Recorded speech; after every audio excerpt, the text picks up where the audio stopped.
This is Pretty Much Pop, a culture podcast, always with a camera attached to our hips. We're talking about the HBO documentary show How To with John Wilson, which started in 2020, just wrapped up its third and final season. This is Mark Linsenmayer, twisting and turning, never ending up where you'd expect. This is Al Baker wondering how to even begin talking about this show. You are Sarahlyn Bruck.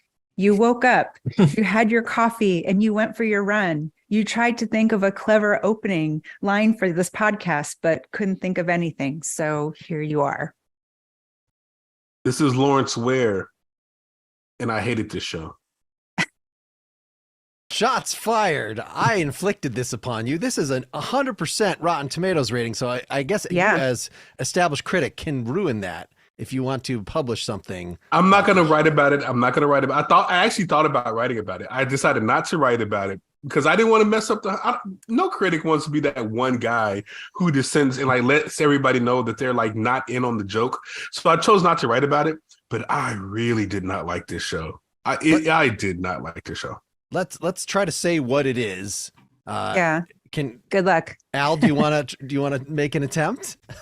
So How To with John Wilson has the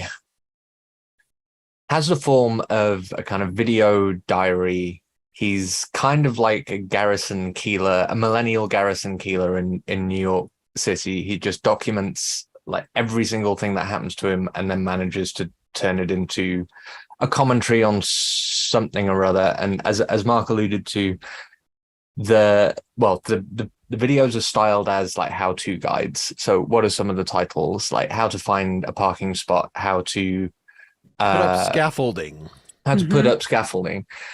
And the shows begin by like talking about how you might go about these things, but then invariably descend into some kind of commentary, some more profound than others. Descend, I think, is the right word. It's decidedly weird. The way he uses footage is incredibly interesting. I don't know if I like it. There's welcome. Come on in, man. Come on in. Has anyone got anything to add about like the mechanics of the show? Because it's frustratingly simple, but also deeply weird. Yeah, I mean, he starts with that premise of a how-to, and then descend might be the right word. That is the right word. But it goes places that I don't know that he necessarily expects. I mean, I think the show is about a lot of things, but one thing that I definitely kind of tapped into is how it's also about the creative process. So how we get to, in 30 minutes, sometimes I would look up and I was like, how long is this episode? How far into it am I? I feel like I've been watching something forever and it's been like 12 minutes, So Completely agree. But I actually really found a lot to like in this show. I actually really, really there were times when I was crying from laughing. And then sometimes I was just crying because it was just so sad. I really found a lot of this show very moving. And talk about diverse voices. You don't hear this guy's literal voice, the tone of his voice, which does not have the smooth silkiness of a veteran podcaster, of a broadcaster, it's very nasally. It's incredibly nasally. It's like Kermit the Frog. It is.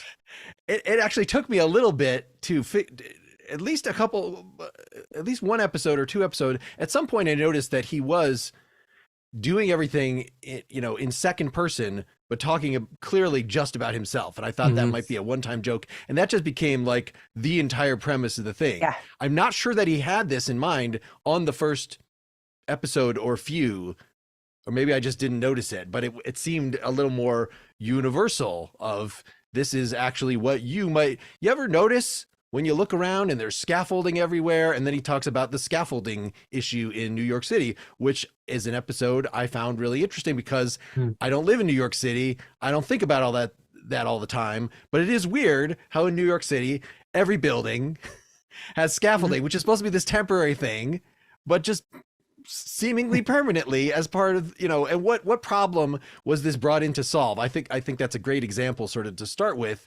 And then it becomes metaphorical of what are ways that which we try to protect ourselves. And so I don't see that as a dissent so much as a generalizing or, often it's just a swerve that he'll just like interview somebody in the process of it that will clue him into something else completely. And he'll just go over that and he'll make some attempt to bridge it back, but it's not really, it's a different topic. Oh, yeah. Should I just go in and list all the things that I hate about this damn show? Go ahead, Lawrence. We've said some nice things. I mean, you guys have been glowing. Well, Al was a little bit more on my wavelength. Sarah, I'm generally Mark, glowing. Generally glowing. I do really like it. You're not glowing. You're like not glowing. There are some things I didn't like about it, but there's much more that I liked about it than I didn't. So yeah, go ahead. Take your shots. Okay, so look, Sarah's glowing, Mark is glowing. I hate this damn show. This show read to me, maybe it's because I'm a writer, and like when I first started writing pieces, I would write things and then kind of go off on tangents and then come back to the main theory, like the main thing I'm trying to talk about. And my editors over and over and over again would like cut that out and be like, this is some good stuff here. And it would work well in a different piece, but not for this piece. This guy makes a show like he is a sophomore English lit major who follows all of his random thoughts and makes this show and films things along those lines of his random thoughts. And he starts off here, and then he ends up way over here, and it bothers the fuck out of me. It really, I'm sorry to cuss as much as I'm cussing. I really did not like this show. Like, I felt like I wanted to text Mark and be like, Mark, why the fuck do you have me watching this shit? Because I really didn't like this show. I did not like it. I don't like the way that he's undisciplined in how he's presenting his things. I don't like his nasally voice. It does not appeal to me. I don't like the way that he films things. Like, it's hard. Like, I think Al got to it. He films things in a really weird way. It doesn't appeal. Like, it breaks all the rules that I know is supposed to be followed when it comes to making documentaries or feature films or whatever. He breaks those rules like with reckless abandon. And he does all these things. He does all the wrong things, and yet people love this. I do not understand it. Like, Nathan Fillion is interesting, and he's doing something interesting, and I like what he's doing, even though it really... Nathan Fielder. Whatever. I was trying to... Also interesting. I was thinking about the Firefly joke, but... oh, Nathan Fillion. You're right. That guy, he's interesting. But this guy... I don't think he's neurodivergent. I don't think that's what it is. Like, he's just weird. And I don't like it. I do not like this show. It really, really bothered me, the tangents that he would go on. And then on top of that, there are episodes that are fucking disgusting.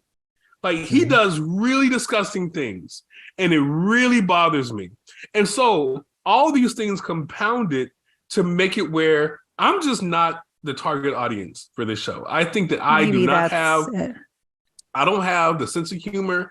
I don't have this. I'm not interested in the world, apparently, the way that he's interested in the world. Like, he really bothered me. Like, he talks about one thing, and then by the end of the episode, we're way over here.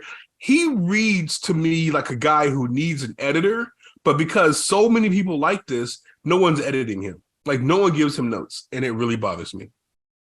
I think that's actually a really good point about being the audience for this particular show, because I think if you don't connect to him, he has described this entire series as a memoir. This is, just like you said, Al, it's a diary.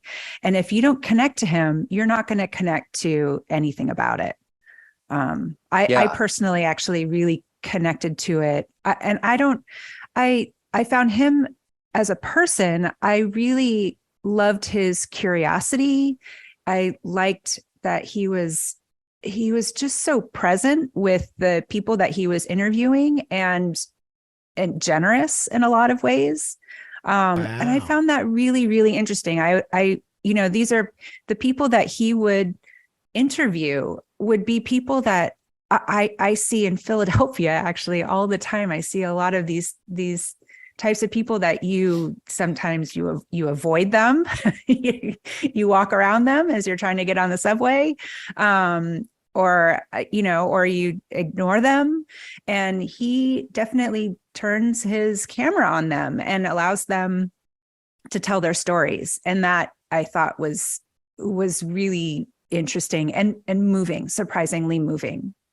And it changed my mind also. Like I would think, oh, that person's weird. And by the end of the episode, after they had talked about, like in the very first, I just rewatched the very first episode where he goes to Cancun for spring break and he connects with that kid who just seemed to be getting high and drunk.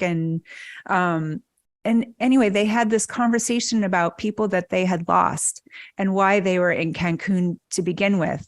And that's something he never would have been able to get to that point at the end of that week in Cancun if he hadn't stuck with it. And that's a person I would never have, admittedly, I wouldn't have paid any mind to. I wouldn't have really been interested in connecting with that person, but he was a really, really moving figure. Yeah, let me ask you if you think any of these interviews are exploitative in the way I was just about to say that. Nathan, I was just about. I would love to know your thoughts about that. With that, it seemed like, Lawrence, you were objecting that there was a whole focus. A lot of these interviews are much shorter, so it's a different thing. But there was a whole focus in one of the Nathan episodes on someone who you were thinking might be on the spectrum, and then just having this guy showing his weirdness was somehow exploitative. I don't know. I didn't get that feeling with this show in that way. But what do you think, Lawrence?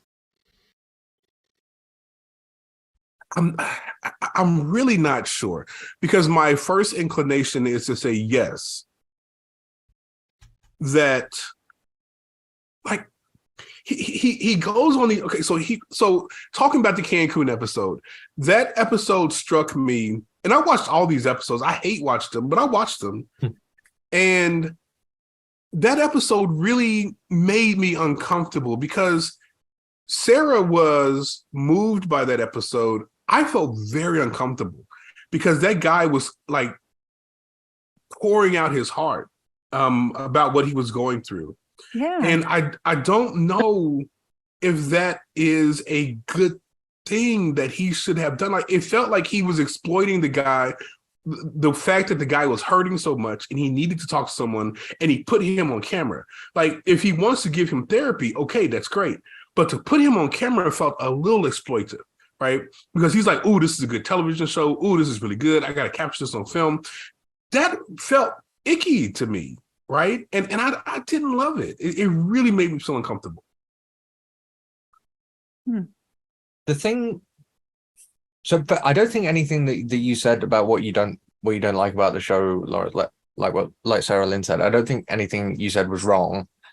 I think you've described the show pretty well, but I think there's a lot of value in all of the stuff that you said you didn't like. In fact, pretty much all of the stuff that you said you didn't like. And one thing I think is particularly beautiful about the show is exactly that he lets the premise of the episode be guided by the people that he meets while he's making it. And that's kind of explicit through the show. And one of the wait, are these people getting paid though? Like, because if this is do the subjects of documentaries usually get paid?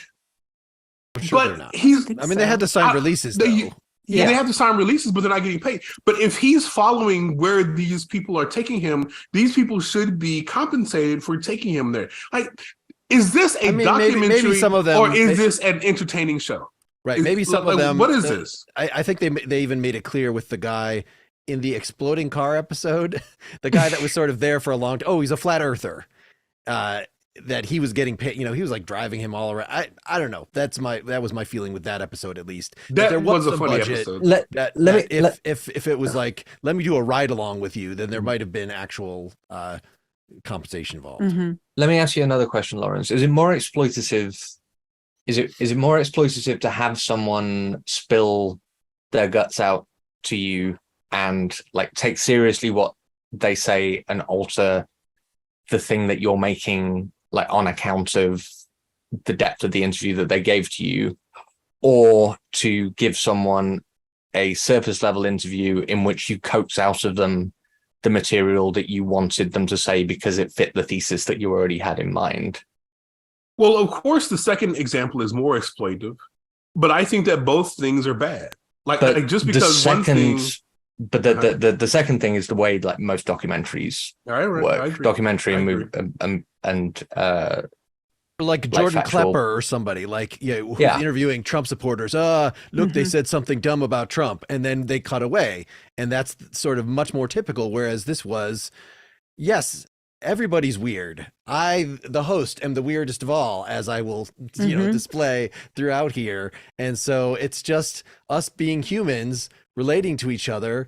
And isn't it cool that you actually get to see what some humans that are probably very unlike you, how they think and talk about things? I mean, the people that lived in the area of New York that is below sea level, and so they don't use regular toilets, and they're talking about how they live off the grid. Like, those are interesting damn people. And I thought they were displayed as respectfully as one could, given the weird stuff that they were saying. But even just like the vacuum cleaner convention. Oh my gosh. I mean, like, or the people who are really that was a into, funny one too. And the people who are really into Avatar, it speaks to. I'm really into Avatar, by the way, but keep going. But it speaks to that, and he was taking them seriously. He was interviewing them, finding out what they were into, and taking it seriously. And then, at the core of it, I ended up I wouldn't necessarily connect with somebody who is collecting vacuum cleaners. I was thinking, oh my God, I would hate to be married to somebody who collected, had 75 vacuum cleaners. But it was a way for them to connect with other people who were into the same stuff. That episode became about loneliness. It became something that was just all too human, that I ended up relating to them on that, on that level of humanity. And I felt for them, of course, and they each had their own stories to tell. I thought that he was not exploiting them. I thought that was very respectful.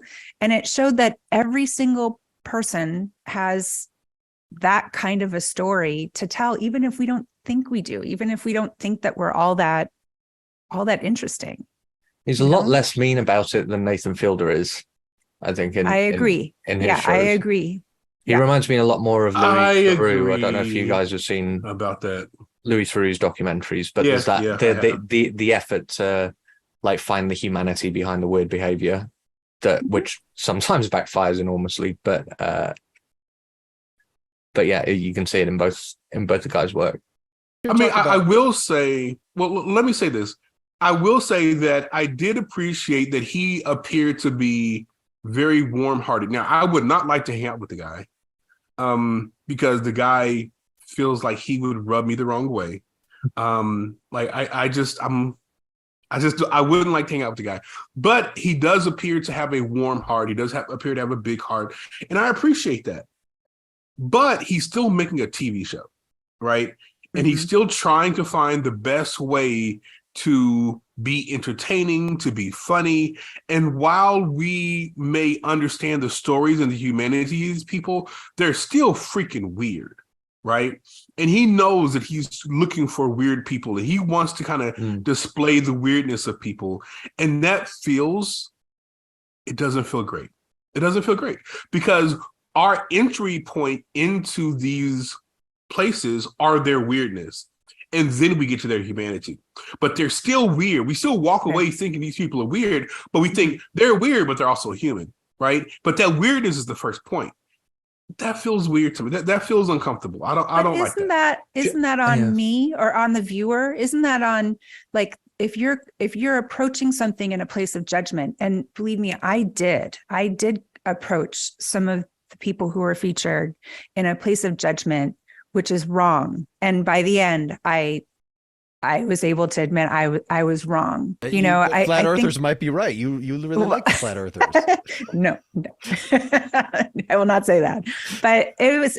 Flat earthers aren't weird at all. I mean, I think that he's like, by using that second person voice, he is inviting us in to that worldview and allowing our minds to kind of be changed. And I was really, honestly, I was kind of blown away by that. I didn't think that this series was perfect by any means, but I was kind of blown away by that.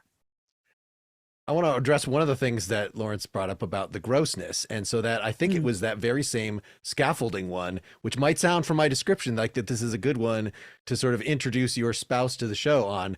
But I think it's that episode that then gets to the guy that is trying to grow his foreskin back. That's not part of this. Oh, no, that was the next how one. to cover your furniture. Yeah. Oh, okay. That was the fourth one. So it's how to cover your furniture, and it gets to a generalized thing about protecting things. You can see why I got it.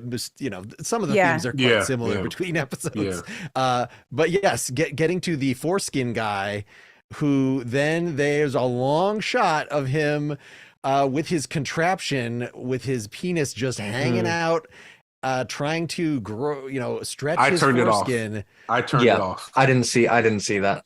I was like, as soon as I saw what was about to happen, I did. I watched it. They were. Of course you did. Of course, because he's a human being and he's not weird at all. Just look away like you do in the blood spatter. Wait a minute, you can watch that, but you can't watch The Exorcist. Yeah, come on, Sarah. I'm saying I am going to watch The Exorcist. I will. Yes, that was something that I didn't need to see as much of that, but that was a very. I think a lot of these guys, and that guy was not on the spectrum or whatever. He just had a very strong point of view about this thing. And part of it was, I'm going to be totally shameless. I'm right. This is something that it's like, and that's almost a social commentary in itself, that people are too wrapped up about nudity, specifically male nudity, and we should just not have shame to talk about and in fact show our lack of foreskins or whatever. But that was, I think, the first season. We saw a lot of people who were, God, this is such a judgmental word, but people that I would characterize as maybe not very sophisticated. And I think as the show went on, we saw more people who had their own stories to share, who were not as weird as that guy, but who still had, like the girl who was talking about how to track your package, when she was getting all of her organic food delivered to her apartment. And then she started talking about how she was, and she just seemed like just kind of a normal young woman living in New York City. And then she was like, yeah, but I'm worried because I want to save my eggs and I need to be able to get the medication for that. And if somebody steals it, then I'm kind of screwed, and it was like, whoa, she just shared that she is concerned about reproduction. She was concerned about, about making another life, in her own way, that didn't necessarily involve, marriage and a guy. So I just thought that was it was kind of these little reveals I thought were just so interesting and often really deep. Okay, stop. Was there not one of them, Lawrence, that like struck you like, yeah, actually that's a not sophomore level, but a little better than that? Was there not one in the 3 seasons of episodes that struck you like that? No, there was not. I will say though that I do have a question about how he's fighting these people, because there is no way that he talks to a person and gets all these people to share with him these really weird, quirky things about him without him manipulating it somehow. Like I do not know how he's able to find these people that will just share these intimate details with him. Because one thing he does not come across as is as a great like interviewer. Like Oprah is a really good interviewer who knows how to like get you to share things that you don't want to share and like reveal yourself. Like she's good at that, right? He doesn't come off as that. So how is he able to get a person to reveal these really deep, really embarrassing, very human things about themselves where like a person's going to pull out his private parts on television and share it with the world? Like how is he able to do this? I think it's compulsion and monomania. I think he genuinely probably does very little else other than film stuff and talk to people all day. How long does it take to make a show like this? Like he'd have like 8 months in New York City, walking around all day with a camera. You've only got 6. You've got to find like maybe 20 weird people in that time to make your show. I honestly think it's just a lot of large numbers. Footage that or 3 hours that you're going to show on TV. But I don't know how he does it. I don't know how he does it. He lives in New York City. That's how he does it. Well, yeah, New York City is, got a lot of people, but he's not successful every single time though, either. Like there are certain, and he will leave them on, some of it made it into the show where he is denied. He asks constantly, can I come into your house? And I'm more surprised that people actually let him in than, somebody who's, just trying to get her pizza for company coming over is like, no, she kind of puts him off, but I'm surprised that more people actually do let him in and see their inner world. That guy who cooks him a risotto, shows him how to go and gives him really good advice on how to cook a risotto. Oh my God. That episode. Can we talk about that episode? I mean, that. Oh God. Yeah. I mean, that just as a slice of that episode was actually, I was weeping by the end. I made my husband, Josh, watch it the other day. And I was weeping again, all over again. But that relationship he has with his landlord, how it starts out with him just wanting to do something nice for his landlord. And then by the end, it becomes this episode about the early pandemic days and how traumatizing it was. Such a good COVID story. Like all the... That was a good episode. And it was a good story. Making it all about like as simple as I want to share. Yeah. I want to share a bit of food with this old lady. Yeah. And I love that he kept that conversation in with the was it a friend of his who was a nurse, and they're just having that conversation with like nobody knows, and it's so easy to forget that there was that long period where like nobody had a clue what was going on. No one knew. Yeah. Right. Yeah. Yeah, that episode was just, that was so moving. That's actually what kind of really reeled me in. I was a little ambivalent.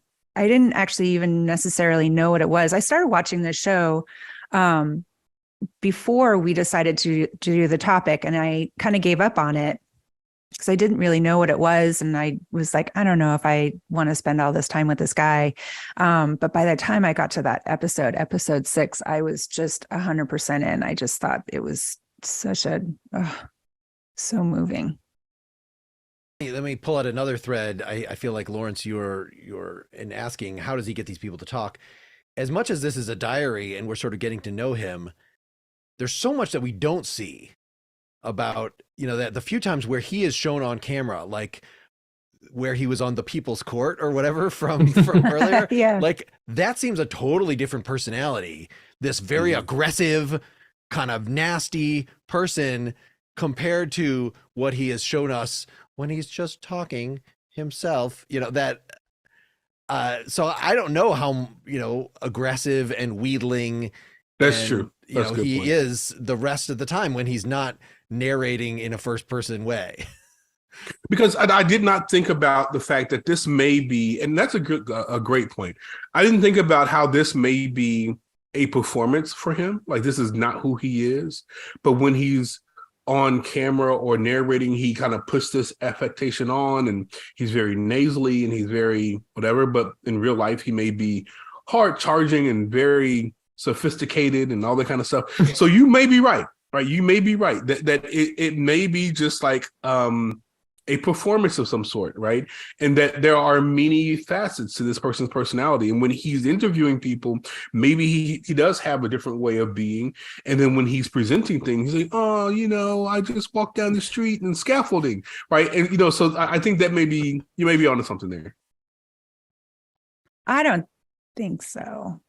But really? We don't think so? No. I think that that's part of his thesis is seeking out the truth. What is truth, you know, and not a dissimilar. I can see why Nathan Fielder was roped into this, you know, what is real. And I think that this is a reaction to a lot of the documentaries that go in with a thesis and are going to prove that thesis or argument, or a reality show, how a reality show is just so manipulative. And I think this is a reaction to that kind of media.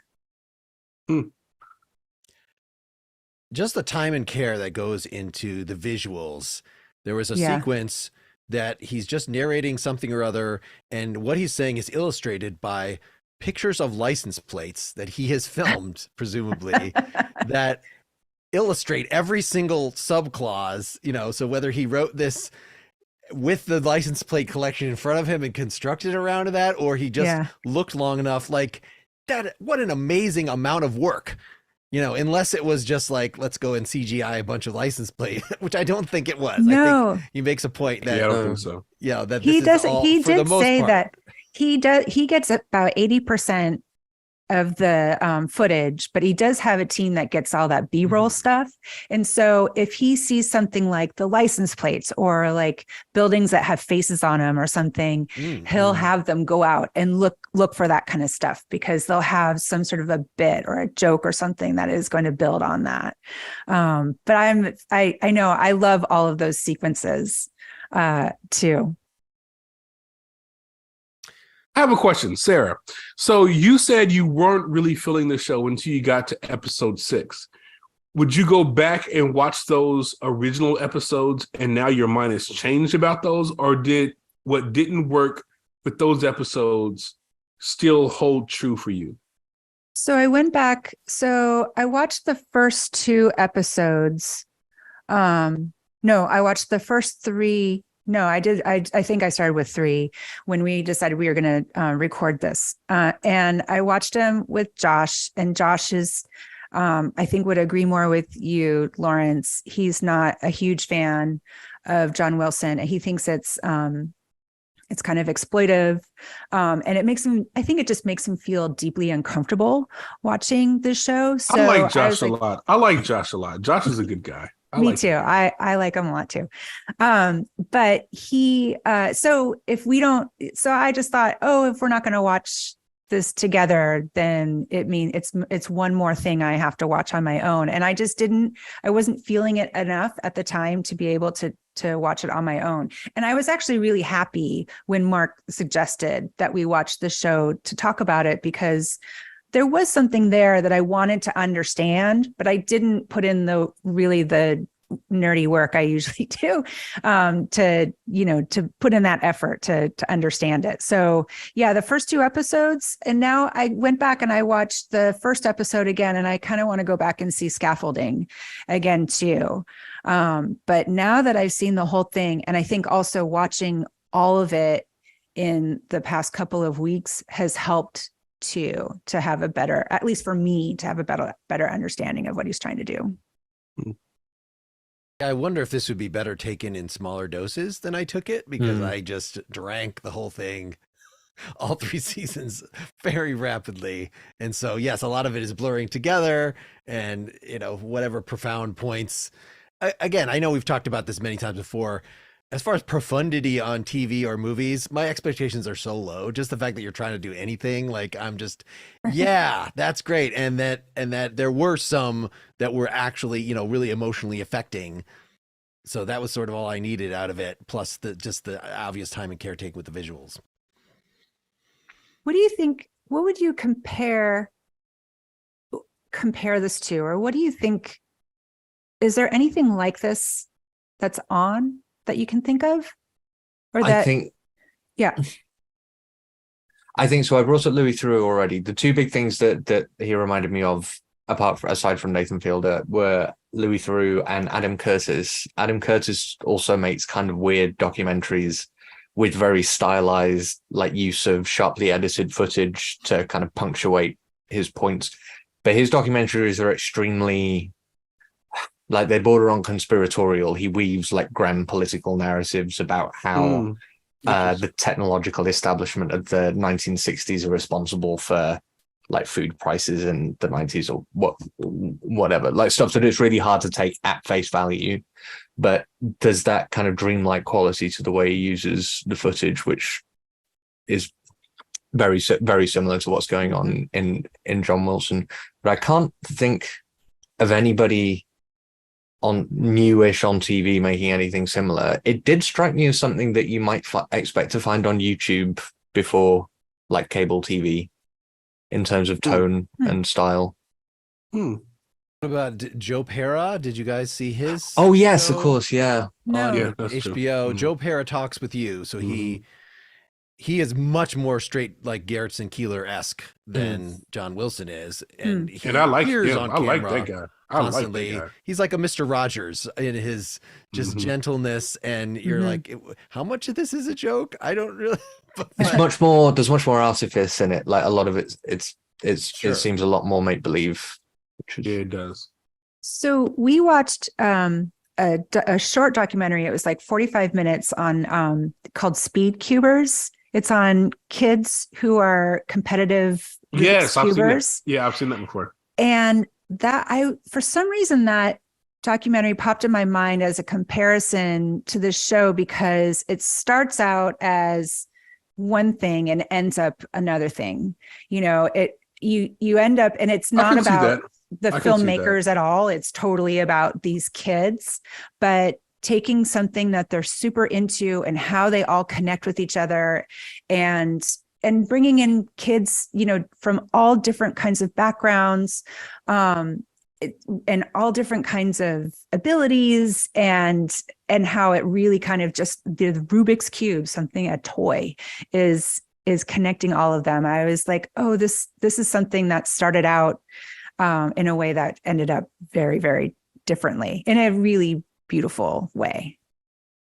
Which I will say this, I was surprised by how much I really disliked this show, because I love those kind of documentaries where it starts off as one thing and it ends up something else. The documentaries, movies, books, whatever. I love things like that. Hands on a Hard Body, is that one of them? You know, where like, do you know that one? Sorry, I have no idea what the hell you're talking about. It sounds like porn. It's a feature-length documentary about people in a competition where they have to put their hands on a hot car. And the first one who takes it away. And it ends up being very much about the lives of these people and why they would be doing this rather than the activity. It just seems like it's a natural. And it's called Hands on a Hard Body. Yes. On a hard body. I got taken aback by that. I was like, Hands on a Hard Body. That's sorry. I thought this was very illicit. I was just trying to add very to illicit. what you were saying. I'm gonna find it though and watch it. But I love those kinds of like stories where it does that. But there's something about this guy and the way that he does it and the way that he pulls these things out of people, that it appears organic on the show, but I don't think it's organic. And it feels like he's exploiting them. It feels like he's not like okay, so the Speed Cubers, let's talk about that. Speed Cubers, you naturally get there because there is something about being neurodivergent and being drawn to those kinds of things, right? And so you kind of eventually get there in a very organic way. He doesn't do that. Like, he doesn't organically get somewhere. He starts off with an idea and he randomly thinks about something else and he goes there and then he goes from there to there. Like, it doesn't feel organic in any meaningful way. I highly disagree. I think really that is driven by, I'm trying to think what the left turn was when he's in the grocery store and he runs across the guy who, do you even know what I'm talking about? I don't want. Was this on the risotto episode or? I don't think so. I don't remember which episode. It ends up, I know what you're talking going about. to a I don't remember what conference episode it is. for. Is it where when he goes to the referee store and runs into a referee and then there's a referee conference? I mean, that's a great one. Yes, I just like. Well, that's organic. That is an organic following, but not all of his episodes are like that. Not all of his episodes follow things organically. Like sometimes it seems like he's in a room. Okay, so you go to the grocery store and you interview 10 people in the grocery store, and then you find the one person who kind of takes you where you want them to go, and then you follow that. That's not organic. That is searching for someone who's going to take you where you want them to take you. That bothers me, guys. It just does. You're contradicting yourself, Lawrence. You said at the beginning. How dare you? How dare you? I'm a philosopher. I don't contradict myself. I'm sorry. Go ahead. No, you said at the beginning that it seemed too random. It seemed like he didn't have any discipline. Both things are true. Both things are true. I think you're also ruling out like just documentary filmmaking. Yeah, I mean, you shoot stuff and then you edit in the stuff that gives you an interesting story. Ironically, what I'm saying go ahead, Mark. Go ahead. Mark. The part that I was trying to remember was the how to improve your memory episode. That he runs into somebody who then takes him to a conference. You know, he's like, how can we? So it's like how. Let's go to the grocery store. How can you remember your grocery list? Like these very practical things.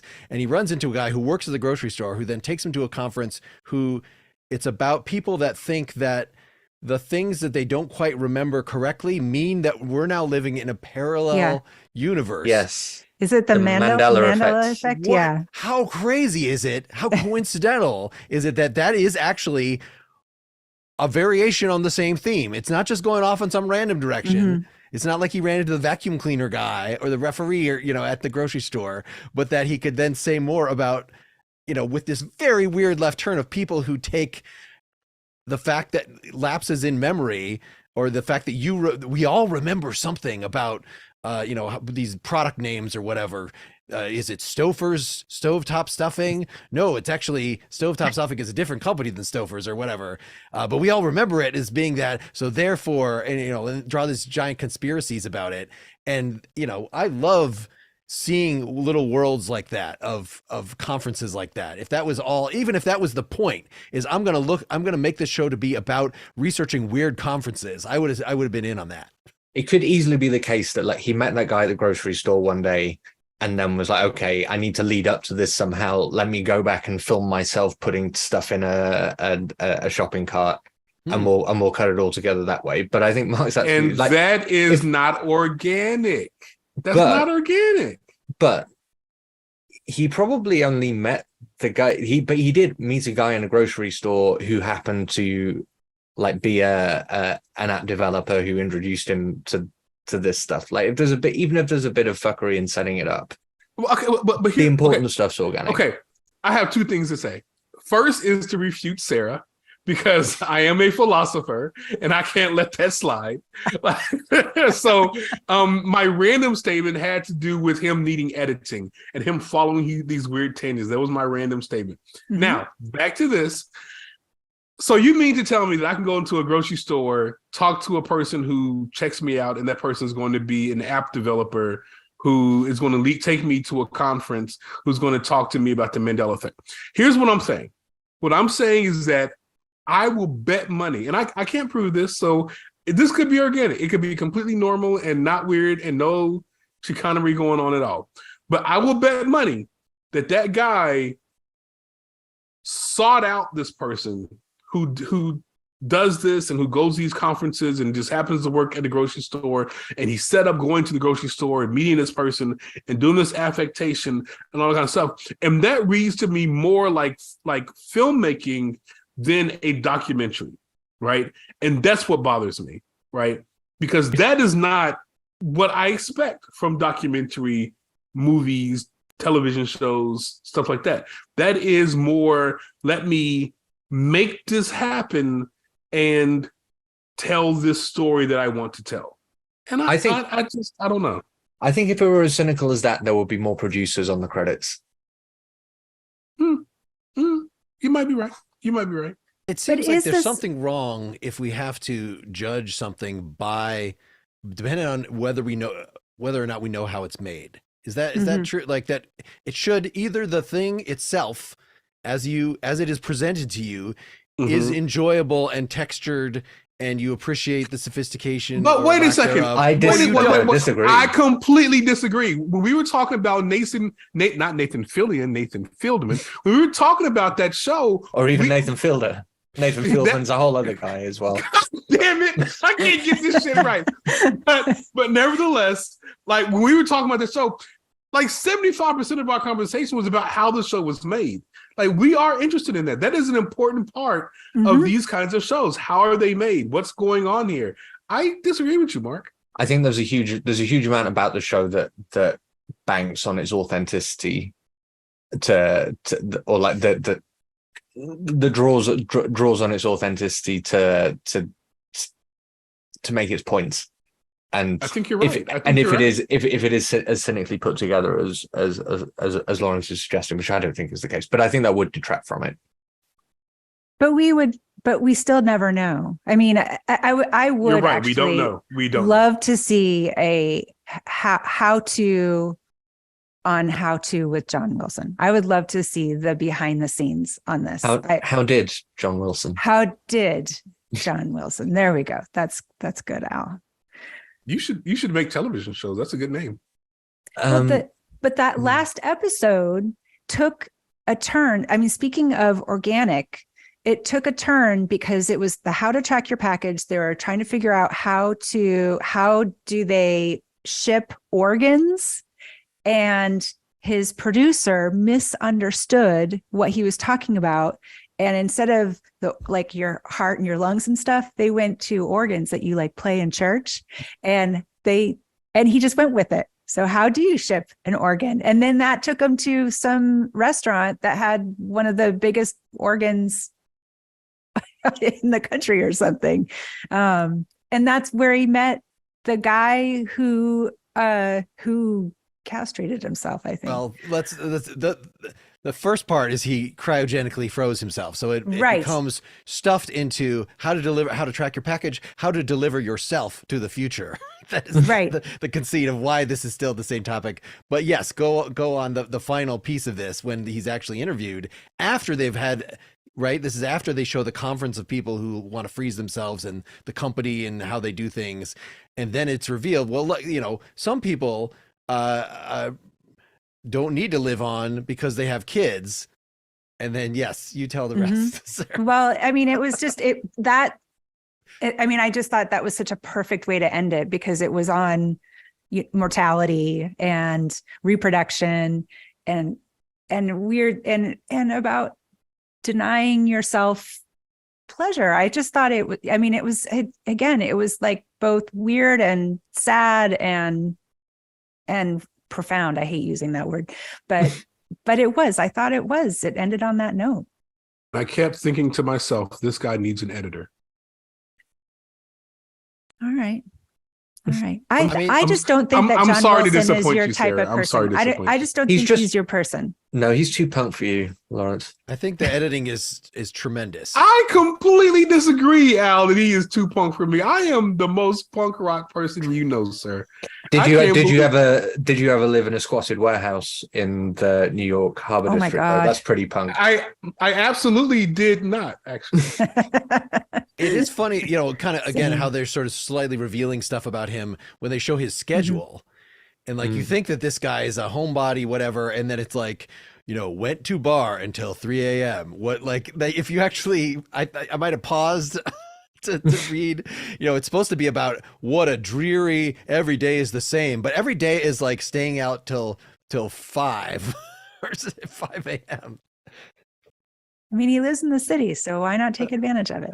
Guess if you're a young person, that the way that he introduces himself is by referring to the girlfriend that left him because he was emotionally unavailable. That he's sort of setting himself up that, I'm not actually that good at relating to people. The whole first episode is how to get out of conversations, right? How to make small talk. And so that when people do, the first one that sort of really shows herself is this travel agent, I think, who just starts going on about, yes, I got divorced, and is like presented as way too much information. And somebody clearly was happy to talk to the camera, even though she was weird yet human, in contrast to him, who is, I just can't even talk to people. Which clearly people just want to tell their stories. that's the camera. It's not him. Yeah, well, but he has they're talking to him. He doesn't have the camera up here. He has the camera down at his hip. They're talking to him.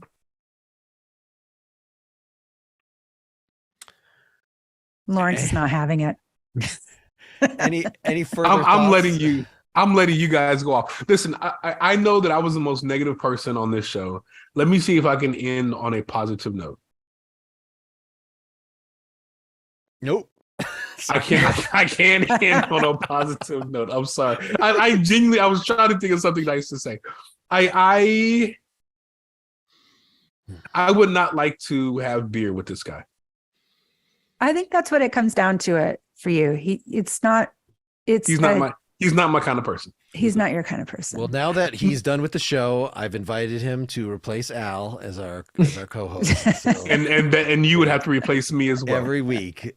I love Al. I would not like. And he's going to talk like this every time. If anything, more friendly and outgoing. Anyone have a better impression of him than that? That was not a good impression. But no, it wasn't. But no, I don't. So I didn't call you out on it. No, just any Muppet. Pick a Muppet. There are certain things that were definitely not staged, but like when he's like tracking your package, what is the package in question? Let's see if I can find the silliest thing on eBay or whatever. And so that just becomes a joke in itself, that it's something to do with Michael Jackson and E.T., I believe. And which connects him with like a Michael Jackson memorabilia salesperson, which like, that's interesting. That's why I genuinely think the best explanation for how the show comes to be is John Wilson just runs around with his camera for 6 months, finds as many interesting things as possible, and then just cuts together and then goes and cuts together what he can and goes and chases people up to form as coherent a story as he can. Because there's no way that sorry, what was it what was the thing you were just talking about? The E.T.? E.T. Yeah, and like Michael all Jackson. Of those. Just everything can't happen in the kind of time frame that he's suggesting that it does. But I honestly think that's the limit of the artifice here. I think he is as weird as he says he is. I was watching. I'm just going to say this. I was watching. It was an episode from the most recent season. I think it was How to Watch Sports. I think it was. Yeah. How to Watch the Game.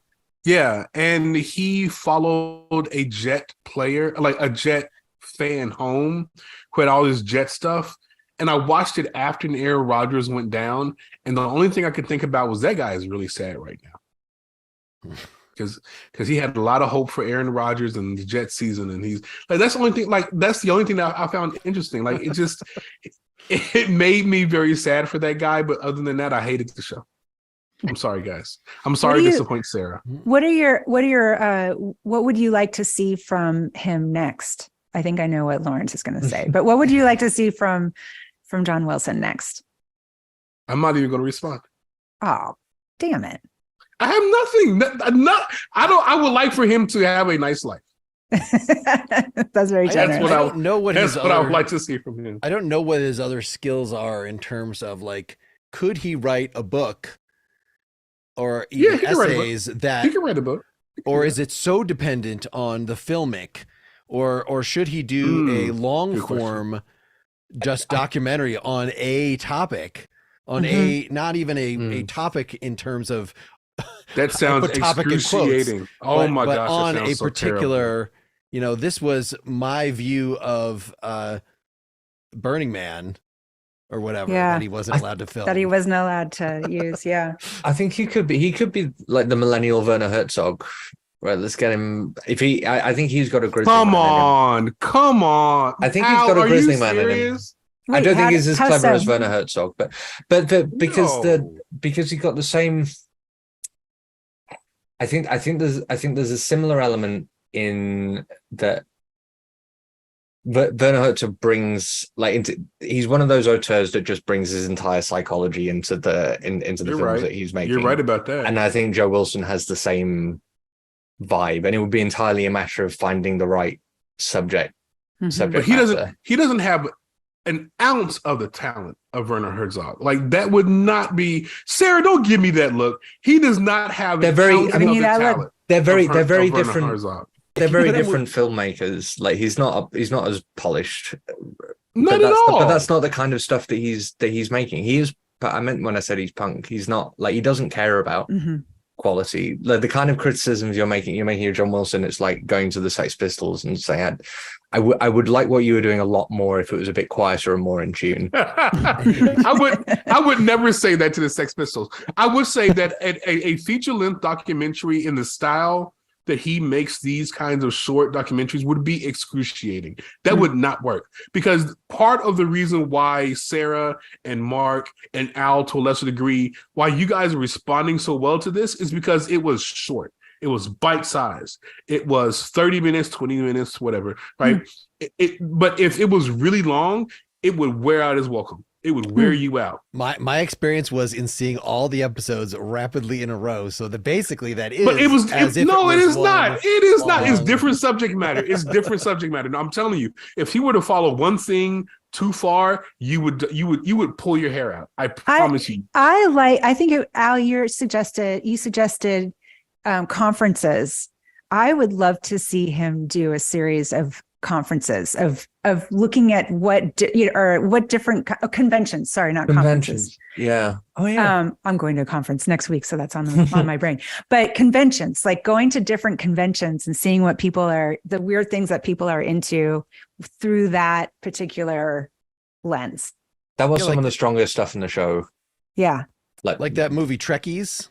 That was, Oh yeah. That is an example of the kind of thing that he could do. He could totally do that. I don't think he's going to do anything other than filmmaking, though. You really get the vibe that that's literally not only all he wants to do, but the only thing he knows even remotely how to do. I would be interested to see him try, with a real director of photography, a narrative filmmaking thing, and see what that would be. Maybe I feel like he might be able to do a good indie drama kind of thing. Is that the kind of thing you mean? We've sort of It would have seen to be a with, comedy. It had to be with a comedy. Sacha Baron Cohen trying to do like a script. Now that would be interesting. That would be interesting. Well, that would be we've interesting. seen that, like The Dictator and The Brothers, whatever that Sacha Baron Cohen did. So it's not unheard of for people to try to get out of there. Clearly, he talks about his high school attempt to film a Christmas movie. They show us very short that actual filmmaking, I think, was the original intent before it became just this guerrilla filmmaking. But I like that he explores questions instead of answers. Like that's, I think, what interested me about the series is that he's asking a question and he will seek, see what comes up. That's actually, instead of going in with an answer, that I think I found the most interesting. Well, thanks to all of you, and thanks. I'm to happy the you guys listeners. enjoyed this show. I'm happy you guys enjoyed this show.